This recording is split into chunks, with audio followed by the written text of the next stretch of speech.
Hi అండి. శ్రీకాకుళంలో ఒక చిన్న పల్లెటూరులో పుట్టిన నేను పెళ్లి కాకముందు శ్రీకాకుళం జిల్లా కూడా కనీసం దాటలేదు. అలాంటిది పెళ్ళైన తర్వాత ఏకంగా రాష్ట్రాన్ని దాటేశాను. ఇక్కడికి వచ్చాక మా ఆయన డ్యూటీకి వెళ్ళిపోతే ఇరుగు పొరుగు వాళ్ళతో ముచ్చట్లు పెట్టుకోవడానికని ఇక్కడ తెలుగు వాళ్ళు లేరు. నాకేమో హిందీ రాదు. ఇంకేం చేస్తాను, చక్కగా ఇంట్లో కూర్చొని టీవీ చూసుకోవడము, లేదంటే ఫ్రెండ్స్తో ఫోన్లో మాట్లాడుకోవడము. మా ఆయన ఇంటి దగ్గర ఉంటే అప్పుడప్పుడు సినిమాలకి షికార్లకి వెళ్ళి 2 ఇయర్స్ అయితే ఎంజాయ్ చేశాను.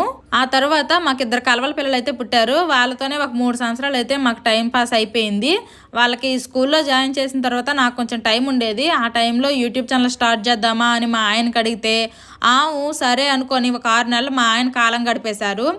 ఇంకా లేదు, యూట్యూబ్ ఛానల్ స్టార్ట్ చేయాల్సిందే అని ఒకరోజు పట్టుకొని కూర్చుంటే ఓకే అని చెప్పారు మా ఆయన. లాస్ట్ ఇయర్ వినాయక చవితి రోజు నా ఫస్ట్ షార్ట్ వీడియో అయితే అప్లోడ్ చేశాము.